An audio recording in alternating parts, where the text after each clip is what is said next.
They do have a timeout. Decide not to use it. Curry, way downtown. Bang! Bang! Oh, what a shot from Curry! What's up, everyone? My name is Ethan. This is Courtside TV. If you're new, don't forget to subscribe, and let's get into it. So today I just wanted to give my reactions and thoughts on the All-Star lineups, because now we have seen the bench and we saw the starters last week, and so now we have our full picture of the All-Star rosters. There still is at least one injury replacement. Hopefully there will be no more, but somebody will replace Anthony Davis. We'll get into that as well. But I'm just going to give my quick hits on each All-Star selection and what I would personally change, and yeah, let's just do that. Alright, so here we have the list here. I'm sure you've all seen it by now. But the starters are Giannis, Bradley Beal, Steph Curry, Luka, KD, Joel Embiid, Kyrie Irving, LeBron, Jokic, and Kawhi. The only thing in there that I would have done differently is I'd have put Damian Lillard over Luka. I think that was a pretty common take, and I very much agree with that. First of all, the Blazers were better than Dallas this year. Damian Lillard has been leading the team, especially with guys out, and he's been putting up great numbers, and his stats are very comparable to Luka's, and I think his team being better probably gives him the nod. I think Luka just got in just because of the fan vote was the tiebreaker there. They were very, very close. So it's not that big of a deal. Personally, I would have gone with Dame. But really think about it. When was when we're looking at career accolades for a player, it does not split their all-stars into starts and bench, whatever. It doesn't split it into starter or bench player when it comes to the All-Star game. You just say, this guy was an 8-time All-Star, or this guy was a 5-time All-Star. We don't ever split it up between, if you're thinking about it, LeBron starts every year, Michael Jordan probably did, but the point is I don't know, right? Michael Jordan, I have no idea if he started every All-Star game. I would assume he did, but I don't know. Let's think of a random All-Star from the 2000s, like Tracy McGrady. How many, he made however many All-Star teams. Can you tell me how many of those he started and how many of those he came off the bench? The point is, yes, it does make a difference technically, but nobody's going to care. So Dame coming off the bench, he's still clearly an all-star. Doesn't really matter in the end of things, but I do think he should have been a starter over Luka. And then when it comes to the reserves, there's definitely some arguments to be had. Let's just go over my locks really quickly. I think these are guys that you can't really dispute. Jaylen Brown, absolutely. Anthony Davis, he's injured, but with the numbers that he's put up so far, I think he's deserving. Paul George has had a great season. Rudy Gobert is on the best team in the league and playing great basketball. James Harden has done very well in his transition to Brooklyn, putting up good stats. Damian Lillard, I mentioned him already. Jason Tatum is close. He has not quite played enough games to really be a lock. And I would listen to you if you wanted to make an argument for Tatum being off. But in terms of his statistics, it's 26 points per game, and 7 rebounds and 5 assists. So he's playing great basketball. Yes, the Celtics have been a little underwhelming, but I don't think you can keep Tatum off. So those guys I think were all definite locks for this team. None of those guys you can really make an argument, except for maybe Tatum, but the rest of these guys, Gobert, Harden, George, Davis, Brown, and Lillard, I think are all, well-deserving, and I think pretty much everybody was in agreement that, yeah, these guys are for sure all-stars. So that leaves us with a couple of guys who a lot of people were having issue with. Not necessarily that I am, personally, but that a lot of people were having issue with. I'll go over them really quickly.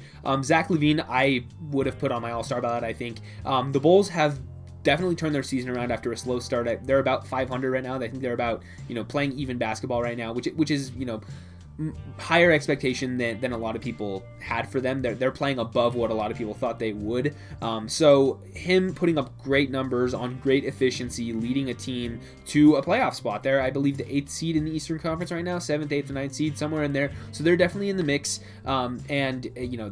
Combine that with the fact, so you combine, Zach LaVine putting up great production on his own, being on a surprising team. I think he's more than deserving of being on the All-Star team. So Zach LaVine, no issue there. Donovan Mitchell, I also have no problem with. It's the best team in the league. They definitely deserve to have 2 All-Stars here. Mitchell and Gobert, I think both absolutely deserve to make it. There was, sort of that conversation on whether or not you should have Mike Conley.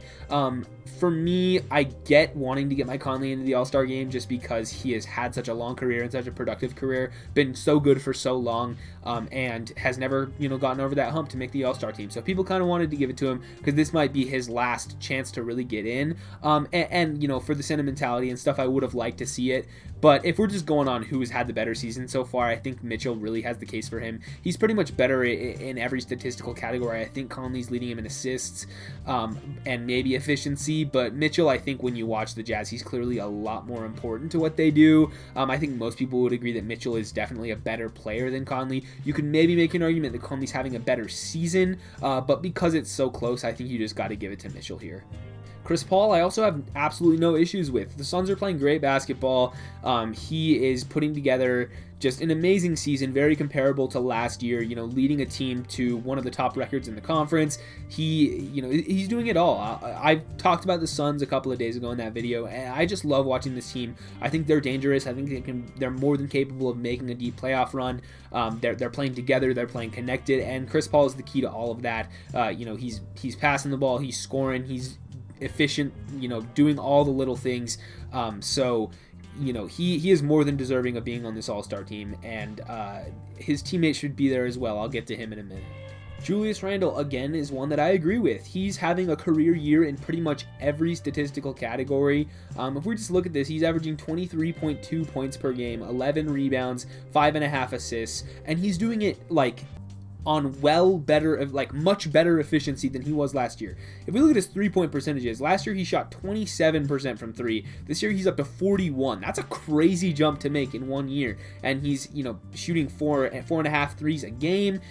Like I said, hitting 41% of them, especially for a guy at his position. That's really, really solid. The Knicks are, well overperforming what a lot of people thought they'd be. They've got them in a playoff spot. I think his case is very similar to Zach LaVine, being on a surprising team, putting up really good numbers with good efficiency. I don't think you can really knock Julius Randle. I think he was a little bit helped by the surprising factor of it all. Him and LaVine both of them being first-time All-Stars, I think did help their case a little bit, but either way, I don't have complaints about either of LaVine or Julius Randle making this All-Star team. I think both of them are definitely deserving, and absolutely worthy candidates for this. So Ben Simmons is where this gets interesting, because Simmons is a guy who does not have the stats to back this up here. He's averaging 15.7 points per game, which is good. Around 8 assists, around 8 rebounds. Those are, very well-rounded player. He's putting up good stats. As we know, he doesn't really take threes. If from the floor, though, he's shooting 57%, which is good. He gets into the rim and scores a lot at the basket. So Simmons, on a purely statistical basis, he probably would not be an All-Star if you were just looking at the numbers. But considering the fact that he's on Philly, which is the best team in the Eastern Conference right now, and the defense, which doesn't necessarily show up on the stat sheet, but he's a guy who, consistently guards the other team's best player. He picks him up, going up the court, and he can stay on point guards. He's quick enough to be able to disrupt and all that. We saw this a couple of weeks ago when they were playing Portland, him, taking on Dame Lillard every single possession and playing great defense on him, averaging around a block a game, 1.7 steals, which is pretty good. So Simmons is a guy who I think he's getting rewarded for being on a good Philadelphia team, and the defense and all of that. Would I have had him on my personal ballot? I'm not quite sure. Honestly, I didn't look too much into his stats compared to the reserves, or compared to the guys who got left off. I think you could make an argument for a couple other guys who I'll get into, but Simmons, I don't have a problem with him being on the All-Star team per se, but I think you could make a good case for somebody else also.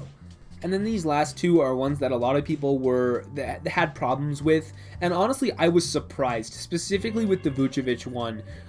That was a selection that I did not see coming.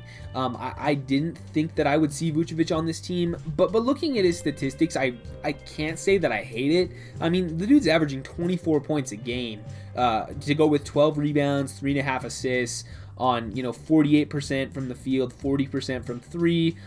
So you can't really poke holes in Vucevic's case from a statistical argument. He's having a career year, but if you want to say, well, the Magic aren't very good, and there's a lot of other guys in this conference who are playing better and might be a little better defensively at his position and put up similar stats, I wouldn't be mad at you for making that argument.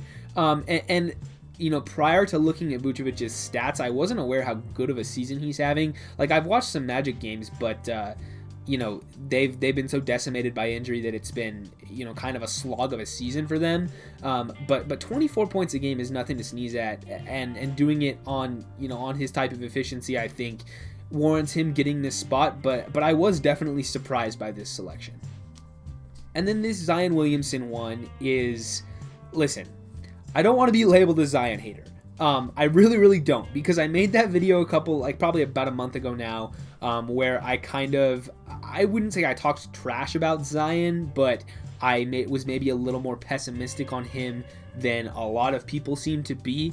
And I think a lot of the stuff in that video came out wrong, so I kind of want to clarify. I think Zion's a really good player. He's very exciting, and in terms of offensive capability and stuff, he's been well ahead of what anybody could have, envisioned for him. I mean, a lot of people envision very big things for him, so maybe that's not quite accurate, but he has been right on schedule offensively. Defensively, he's made some progress, since I made that video, so he's been a little bit better over the past couple of weeks, which is good. And the dude's averaging 25 points per game, so I don't want to get into it, but a lot of and I think the title was misleading in that one, just because that wasn't really how I felt. But just the injury concerns with him, and then the defense was a little bit weird for Zion. But he has picked up his play in recent weeks, so you got to give him credit there. But he's averaging 25 points per game on good efficiency, not necessarily from three. He doesn't take a lot of threes, but from the floor he's 61%. That's freaking insane. So Zion has had a very good season, so for sure, right? But the fact that the Pelicans are not winning games, a lot of people thought they would, and they're not really that good of a team. Combine that with the defensive stuff, and it's a little bit harder to justify a Zion all-star spot. Like, I'm not mad at it that much, because I do think he has a strong case. But there's another guy who I think definitely should have been on here, and if it was me, I'd probably take Zion off before anybody else in the Western Conference, because I just went through it, right? Chris Paul's on a very good team and putting up good stats. Donovan Mitchell, Rudy Gobert, same thing. Damian Lillard, same thing. Paul George, Anthony Davis. Like who else are you going to take off? I think all of those guys, other than Zion, have been having better seasons than him. So if you're going to put somebody else on, you've got to take someone off. And I think Zion would be the first guy that I would take off personally. And no surprise, it's Devin Booker. Devin Booker's the guy who I think should be on here, no matter which way you slice it. And he's probably going to get the Anthony Davis injury replacement. I would bet that that's what's going to happen whenever they decide to announce that, maybe tomorrow or within the next couple of days or whatever it is, right? But there's this tweet here that I think pretty much sums up my thoughts on Devin Booker. I mentioned this the other day, but I've been a Devin Booker fan for a long time. I've really loved watching him play throughout his whole career. I think he's been one of my favorite players in the league since he's been in the league. And so Booker is a guy who I have a soft spot for, and I think he's worthy of having an all-star season. I'm just going to read you this tweet right here. It's from Shrieky Shooter, who's a Suns fan on Twitter, and he's a funny follow. I'm sure a lot of you guys, if you're on Twitter, you've seen his stuff. But it says, for years, people said Devin Booker didn't win enough to be an all-star, and now that he's winning a whole lot of games while averaging 25 on 50% shooting and 38% from the three, they got him behind a 20-year-old Zion from a 13-17 Pelican squad. I see how it is. I would bet a good amount of money Book is getting the 80 injury spot, but the point still stands. He has not been viewed fairly in these discussions, and the goalposts keep moving for him. And I couldn't have said it better myself. Like, Booker, for the longest time, like, he got his first All-Star nod last year, and I think it was an injury replacement last year too. He almost didn't make the team. But he's been putting up like 25 points per game on great efficiency, and doing all of this stuff you could possibly ask for him. But the Suns haven't been a good team. And they say, okay, well, the Suns aren't winning, and so you can't put Booker on the team. And for the most part, I agree, right? I think that it does come to a point where if a player is playing so well, you just can't keep him off. But at some point you have to draw the line between, okay, your team sucks, you can't make the All-Star team, right? And that has largely been the case for Booker, over the past 5-6 years, however long he's been in the league. This year the Suns are winning. His numbers are not like eye-popping as they have been in the past couple of years, but that's because he has Chris Paul, an all-star teammate. He's playing winning basketball. He's sharing the ball. He has a lot of other firepower on this team now. He has a lot of other guys that are, eating up more touches and getting more shots and scoring more points. And that's how you play as a team. And that's part of the reason why the Suns are so good right now. So Booker all of a sudden is sacrificing just a little bit more for some of his teammates. And it's like, well, his stats aren't as good, so he can't make the all-star team. Like, come on, dude. Like, he's probably going to get on anyway, but Devin Booker deserves to be on this All-Star team, and I think he should already have been named an All-Star player because it's kind of just ridiculous. I mean, like this tweet said, the goalposts keep moving, and you just got to put Devin Booker on the team. And then in terms of other snubs, this is just the list. I pulled this from online. There's a couple guys in here that I added, but a lot of these were common, names people were talking about for snubs. I was surprised about the lack of Trey, Chris Middleton, and Bam. I think were all guys that I definitely thought would be in the consideration. Now, obviously, they all can't make the team, but like I said, I was surprised about the Vucevic pick, even though looking into his numbers further, can't be mad at it. I think some people would try to take Ben Simmons off. Julius Randle, Zach LaVine are all guys that some people might try to remove for a couple of these other players. For Trey, the Hawks just haven't won enough probably to be put over any of these other guys. Maybe Vucevic, considering that the Hawks I think have a better record than the Magic right now, but it's close is the thing, right? And maybe relative to expectation, that's a factor, as well as efficiency. I think Vucevic has had a more efficient season, so I don't know. You can make an argument for Trey over Vucevic.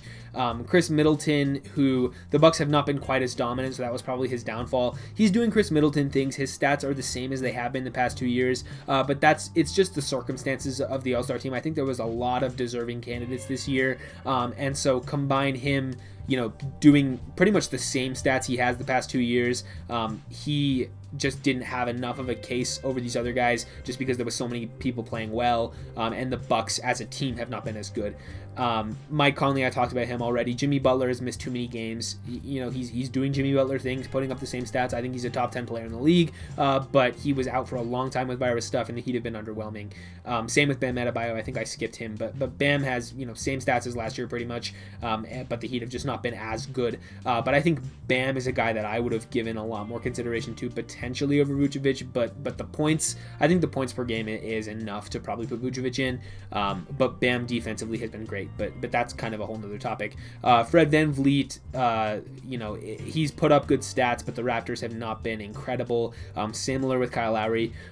Shai Gilgeous-Alexander, the Thunder are not very good, but he's putting up good stats. Same with De'Aaron Fox and the Kings. Sabonis, pretty similar stuff to last year. There wasn't really a spot for him. Gordon Hayward is having a nice bounce back year, but there wasn't really a spot. DeMar DeRozan, again, there's not really a spot. I would maybe give him consideration over Zion, but again, I would probably put Booker in that spot before I would put DeRozan, so I don't know. And then Tobias Harris is also having a great season, but there just wasn't really room for him on this roster. So those are my snubs, and I pretty much, I would say that I agree with everything, except I would find a way to get Devin Booker in there.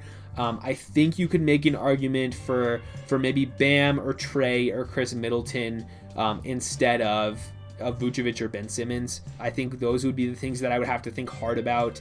But I'm just lucky that I'm not an all-star voter, because you're just splitting hairs when it comes to these guys, and they all do such different things and play different positions. It's just so hard to pick and choose between all these players. And maybe the NBA needs to expand the all-star rosters just so we can give more players the recognition they deserve, because I think all those players on that list, plus probably more that I didn't even talk about, I think are there's a lot of guys out there that are having all-star caliber seasons right now. It's just the team is can only fit 12 guys from each conference. So it's tough to make the All-Star team. I think all the guys that did, I think were deserving. And we'll probably see Booker get in for that injury replacement. But yeah, I think that's about all I have on the All-Star selection. So like I said at the top of the video, if you're new, don't forget to subscribe. Leave a like, ring the bell if you want to. Leave a comment. Let me know what you guys think about this All-Star team. Do you agree with me on whatever I said about who should get in, who shouldn't get in? I would love to hear your thoughts down below. And don't call me a Zion hater, because I'm not. I like Zion. I think he's a great guy. I think he's a great player. I just there was some concerns just based on injury history and defense. That's all I have about Zion, okay? But yeah, with all that said, I will see you guys in the next one.